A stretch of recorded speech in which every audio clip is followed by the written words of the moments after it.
Well, here's a new State Waterman Taperite that I got in the mail. Like, as if I need another one. This one is different from all the others I've ever owned. ever have. This looks like someone gave it to the dog to chew. It's so gnarled on the back. It's almost to the point where I think I would insist on sending it back and getting a refund.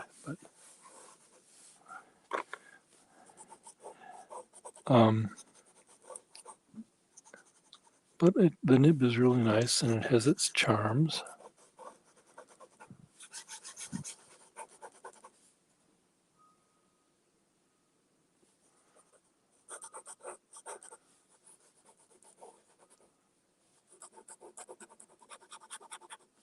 So I'm going to keep it. It's really a nice nib. Really a great nib.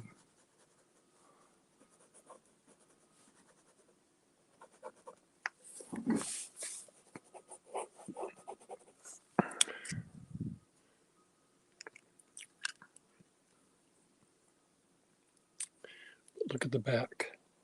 It's just like whoever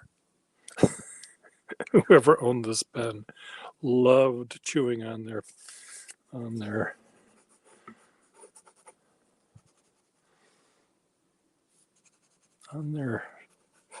back of the pen.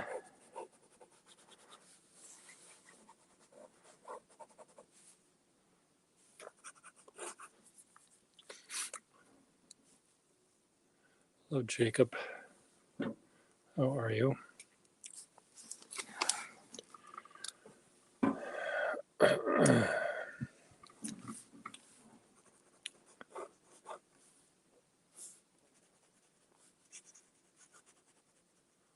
Really quite a delicate little nib.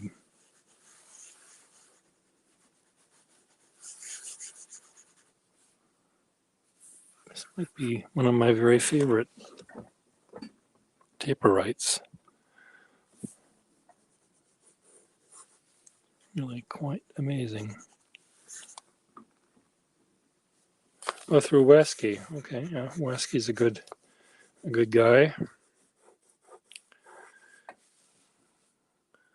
I'm the Pierre Gustafson of the famous Pierre Gustafson test.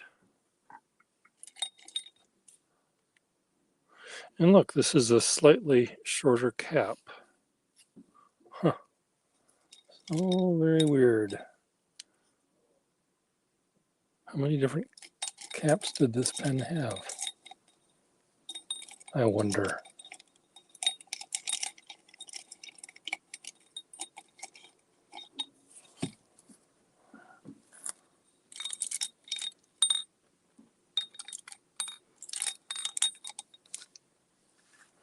It does look horrible, the back of this pen. It looks absolutely horrible, but when I put the cap on the back of it, it doesn't look horrible at all. No, it's very strange.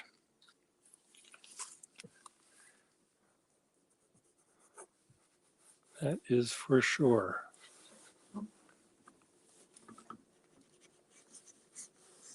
So Jacob, you're a pen collector?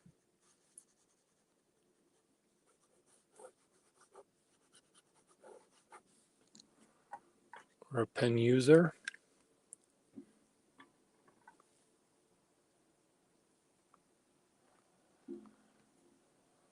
Okay, good.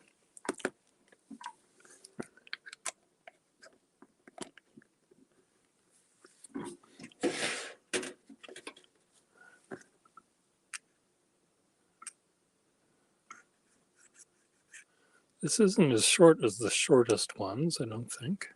Is it?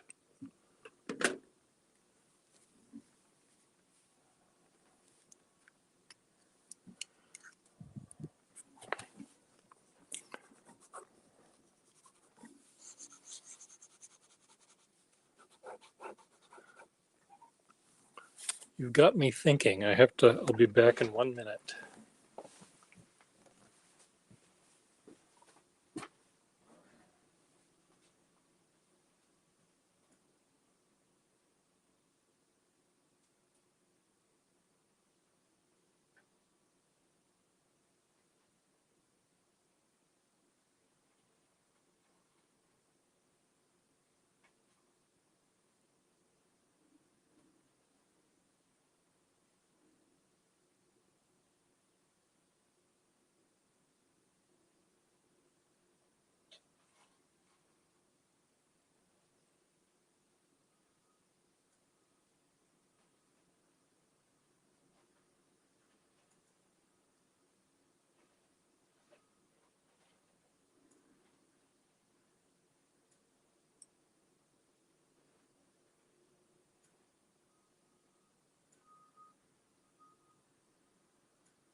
A user. Well, user is the term I like as well. Okay, this is the demi size.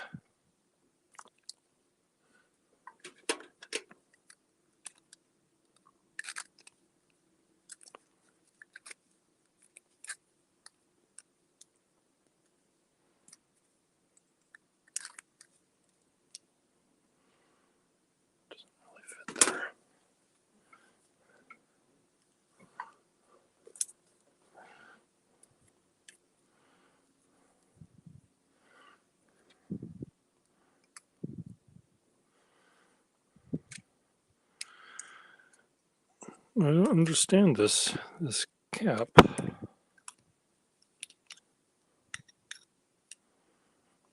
It's okay. I don't need to understand it. It's a very strange cap. Okay. User, what sort of pens do you use and how do you use them? What do you use them for?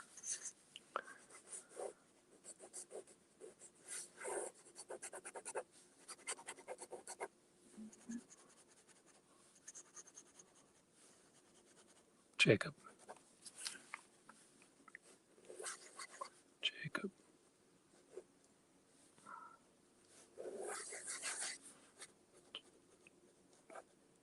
Jacob. Samson.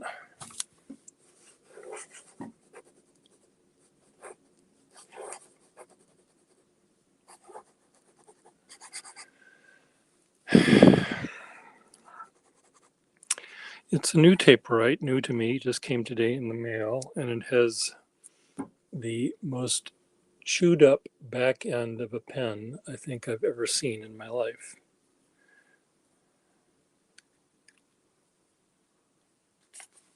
Oh dear.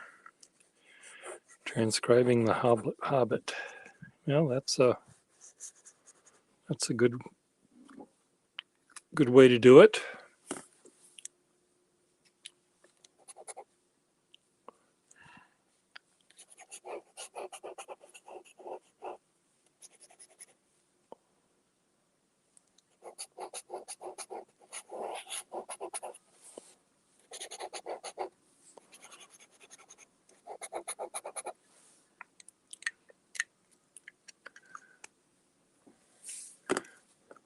Where do you live? Are you from the Midwest, as is Wasky, or are you from some other place.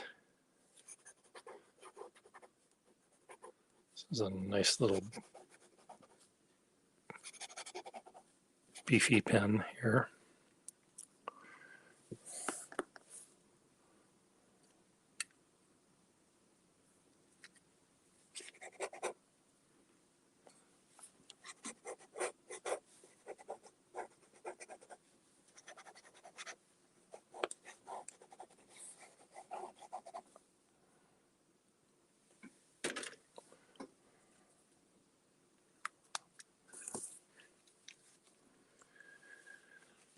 Oh, you missed me opening up this pen that has a very, the cap that was on it was very weird, and the back of the pen is very chewed up.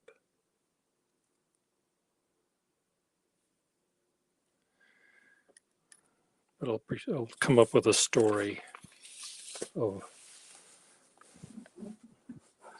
it'll go along nicely with the back of the pen here. Nib is really quite lovely.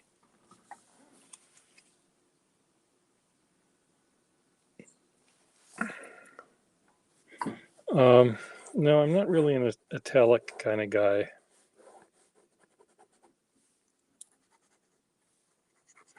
It has been gnawed on.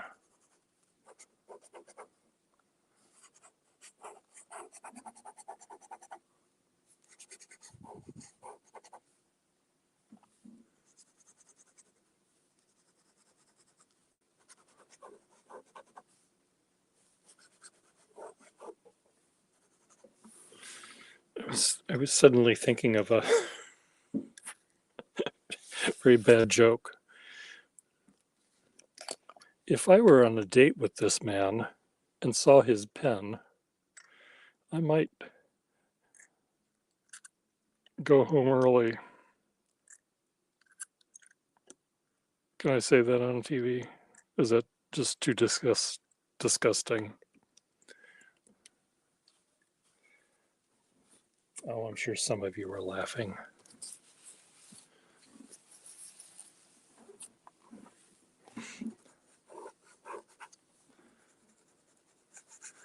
Yeah, keeping it posted is the clue to almost any pen. A pen that isn't posted means it's not in use, sitting in a drawer being neglected.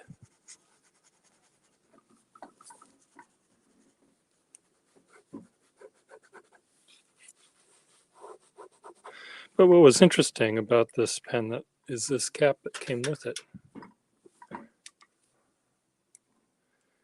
It's a short cap that would go to a short one of these. But these are thinner, this one. So anyway.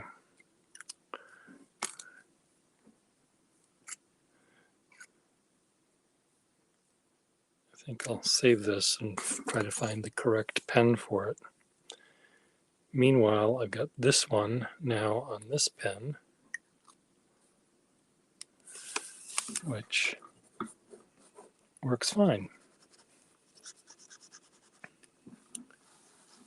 Did we lose Jacob or El Glassa or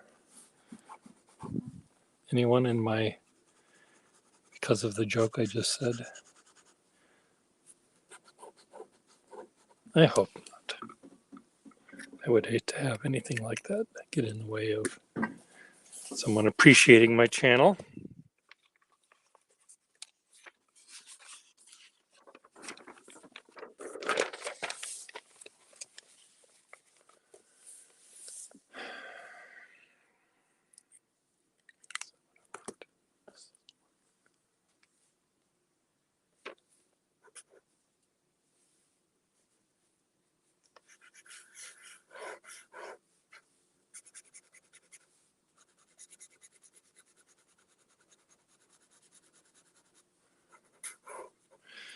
You know, I do have a lot of nice pens, that's for sure. This nib is really fine.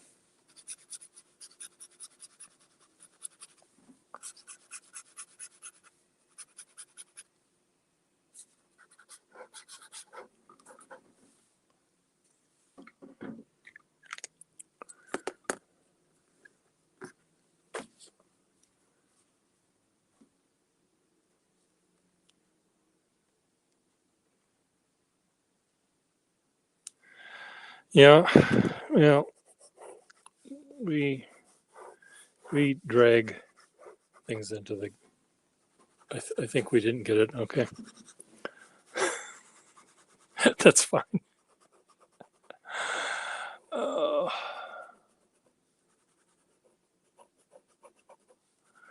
um, anyway, it's a really nice nib on this thing, and I'm very happy with it, even with its chewed up end. I'm hoping that the sack is good on this one. It seems to fill, so I'm just going to pretend it does.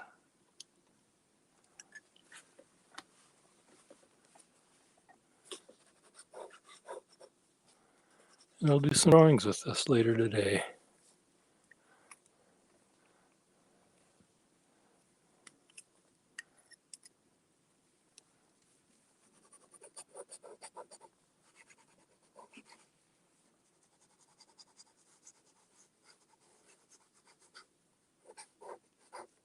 Yay! Another pen in my little collection.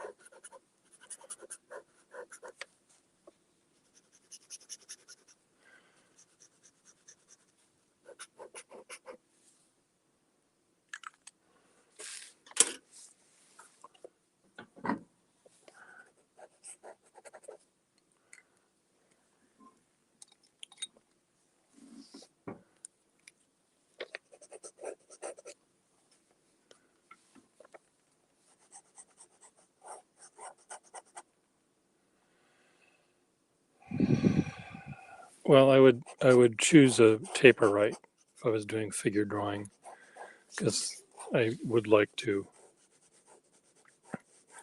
get variety based on pressure.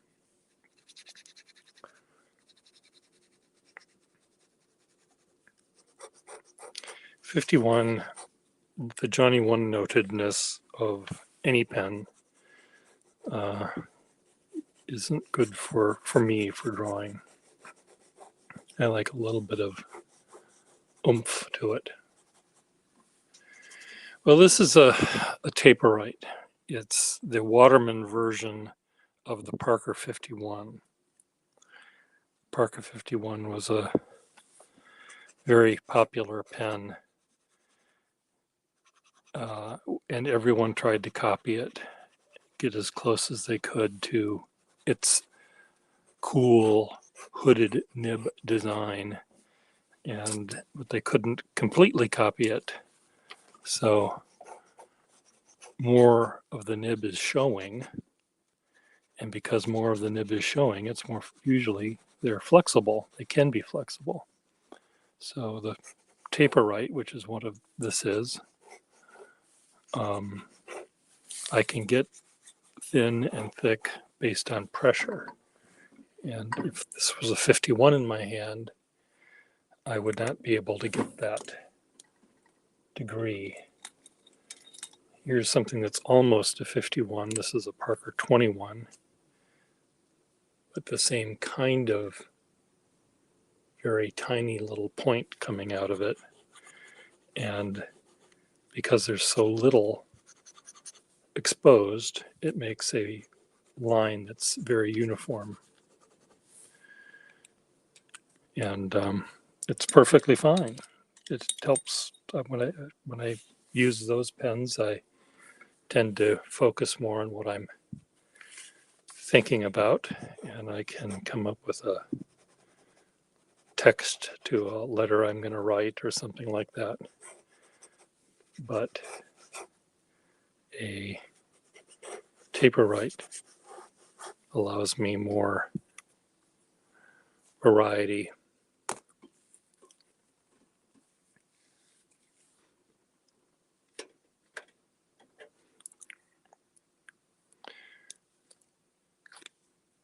This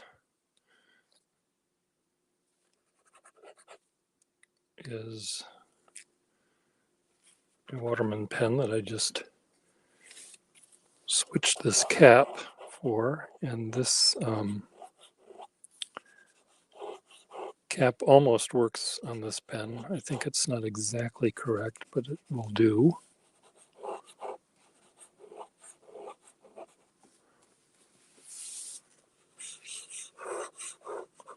I really like fine nibbed pens. Okay, Jacob, let's do your name correctly here using a pen from 1880.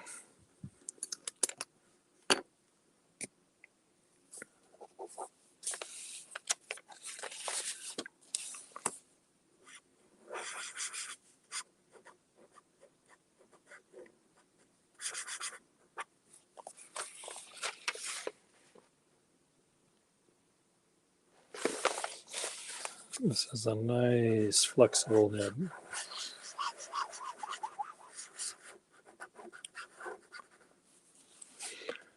So,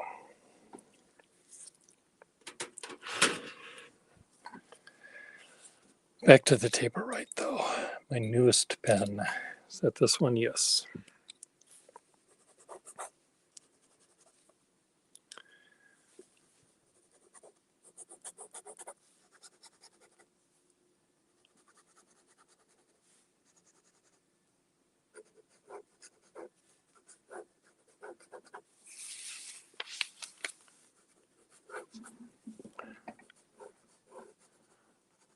So when you're transcribing a page in a book, how long does it take you to write the page longhand? And are you doing it in script or in some sort of italic printed style?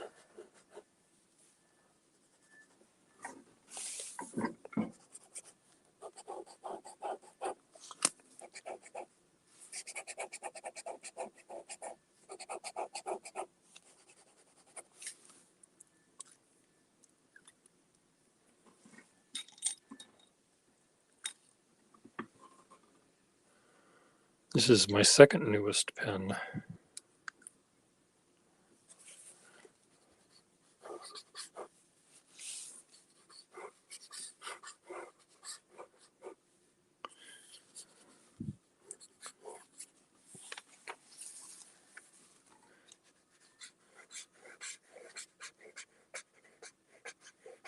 Jacob.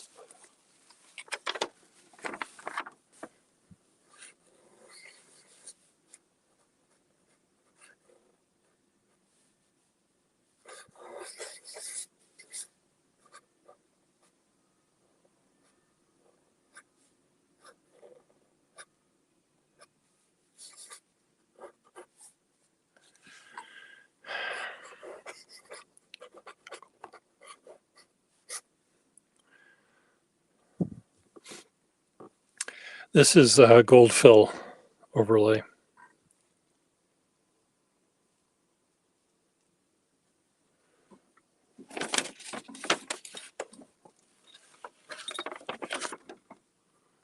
Here's the same pen in sterling.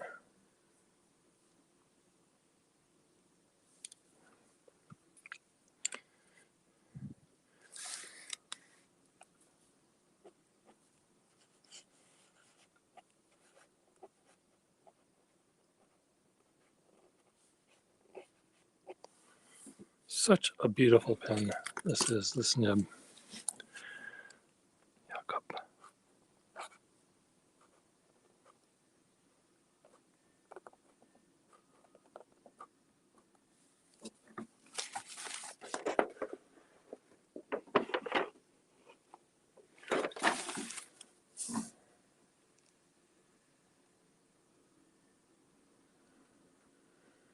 Oh dear, that's going to be a couple of years of work, I guess.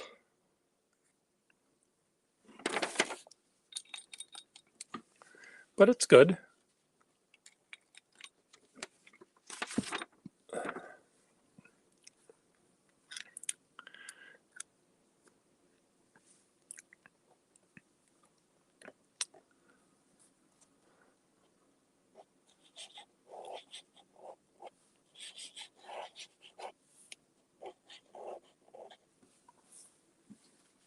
Chapter 4.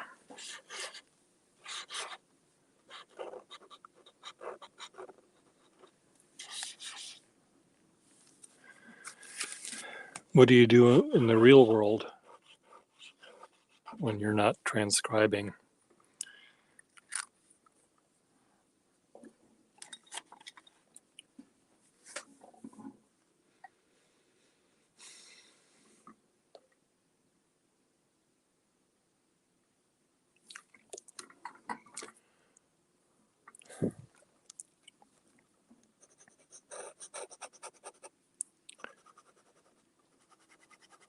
Data analyst.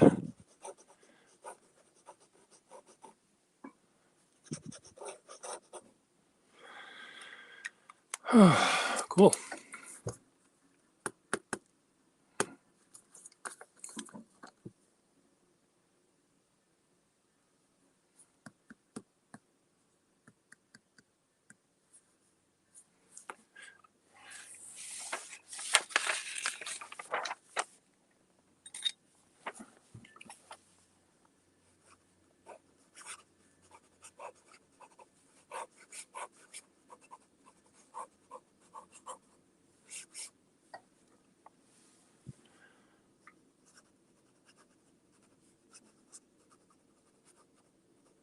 Really a nice nib on this thing. Mr. Teeth, Mr. Tooth. Had good taste in nibs.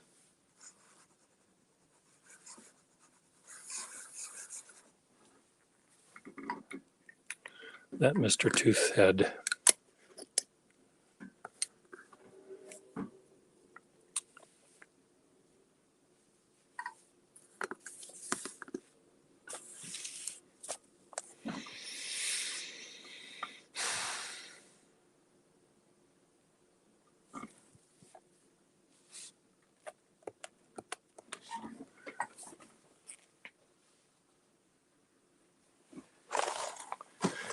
So on an earlier eBay thing, I bought a bunch of things which came with this little building toy.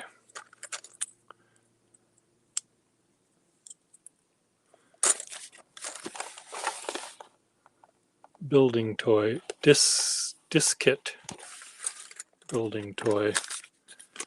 I can make a cowboy on a house, a violin. That's pretty lame.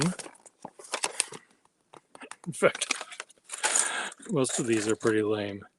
But I thought I might turn this into something more interesting than a violin. I don't know what that thing is going to be.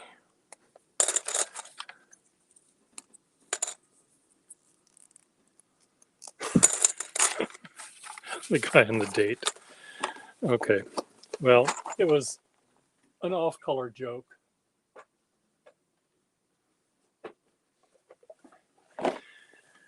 Along with those things, I bought these books, and I love this game, the Blockhead game, which I had as a kid. Oh, this doesn't look like it has nearly all the pieces. Does it? 1,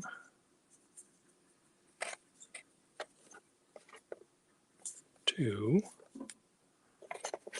3. Maybe it does 4, 5. Or maybe it does have all the pieces. 7, 8, 9, 10. Square. Round thing. Need another one of these. L.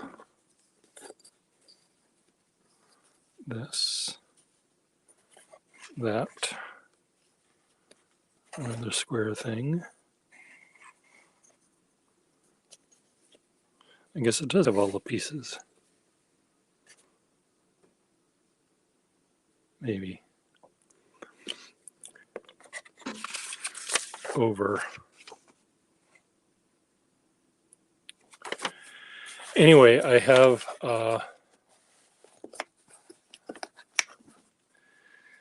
many sets of this game, and I've always loved playing with blocks, and I probably have a couple of dozen sets of these here and a couple of dozen in Minnesota. And I love the colors that they have and the funny shapes. And I really enjoy just stacking things up. So I'm a little child. I think that's what I want to be when I grow up, as a little child.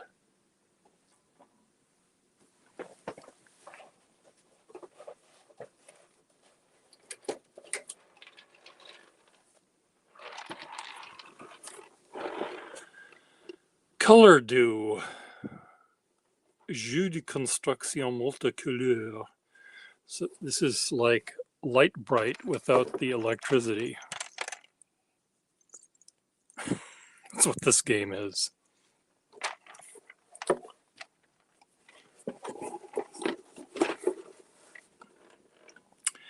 Les Color Do est un jouet nouveau, instructif, original et artistique. Il plaît par la beauté, la magnifique coloration et le nombre illimité des modèles qui permet d'obtenir un relief. It's a new game, instructive, original, and artistic. It makes beautiful and magnificent colored, unlimited models, whatever. Maybe. Is that what it says? Color Do. Color Do. Do. Color Do.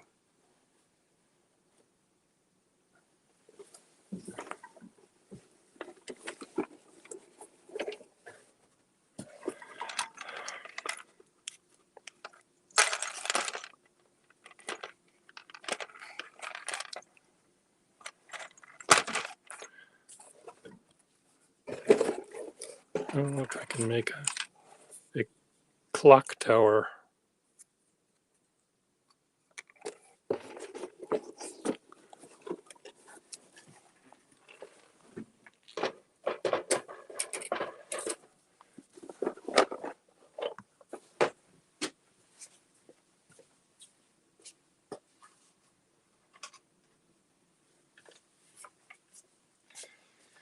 In that box of stuff, I also got the Trace and Turn. So this is like a spirograph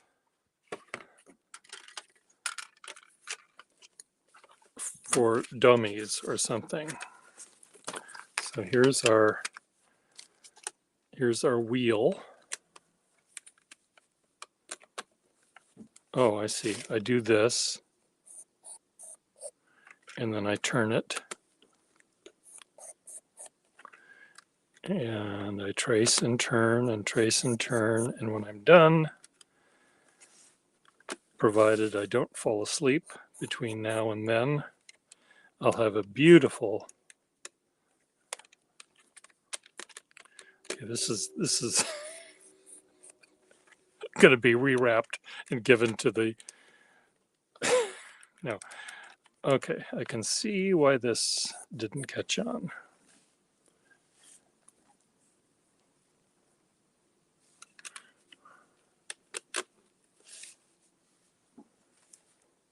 I wonder if you're supposed to make. Okay.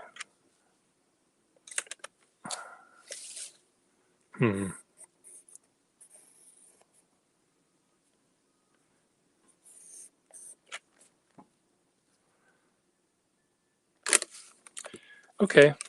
I'm done with this. Mom, I'm bored. I just got you that trace and do, trace and turn.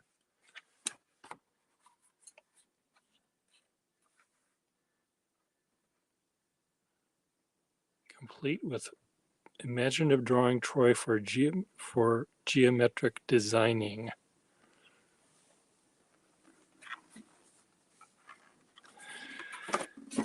Well, I do have one spirograph of relation somewhere in my house, and it's called the Doodle Loom, I think it's called, and it's actually kind of neat. Let me see if I can find it.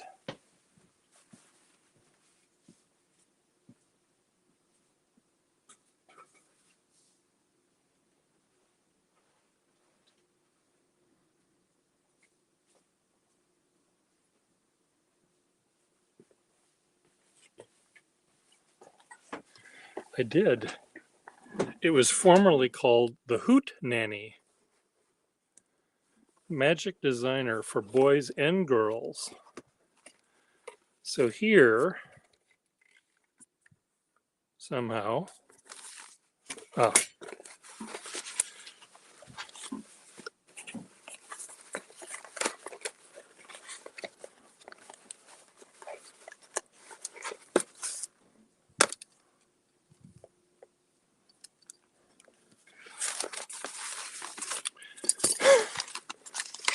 a lot of fucking work.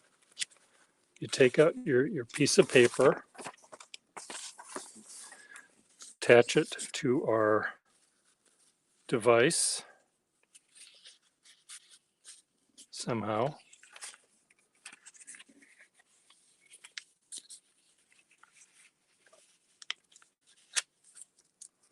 Okay, already this is getting too complicated for me. There we go. And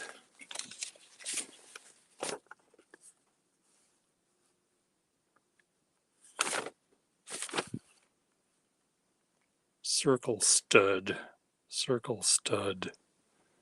crank pin.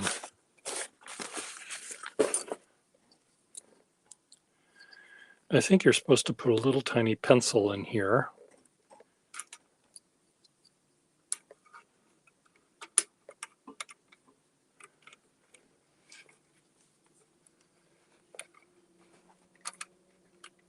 Oh, I see. You put the pencil in that way. Or the pen.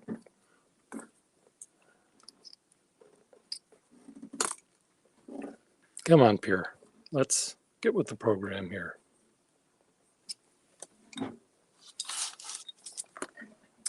I need a very hard pencil, I think, to be.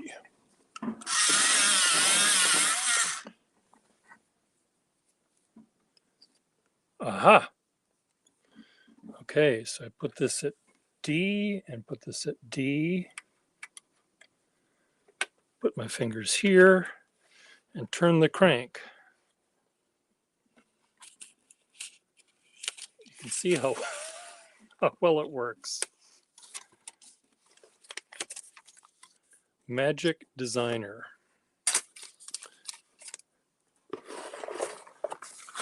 I'm surprised that whoever owned this before was able to come up with that much of a design before they threw it against the wall.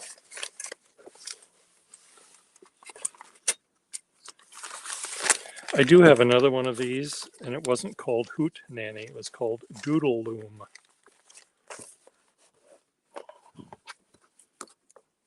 But it was the same thing, same idea. Hello, Miss Marilyn. How are you?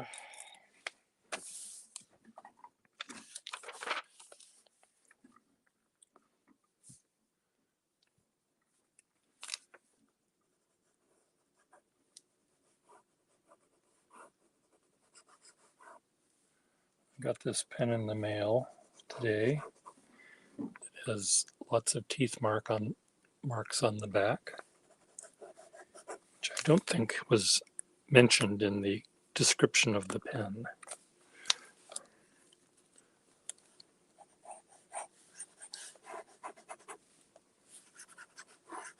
But it's what I get when I buy things on eBay, right?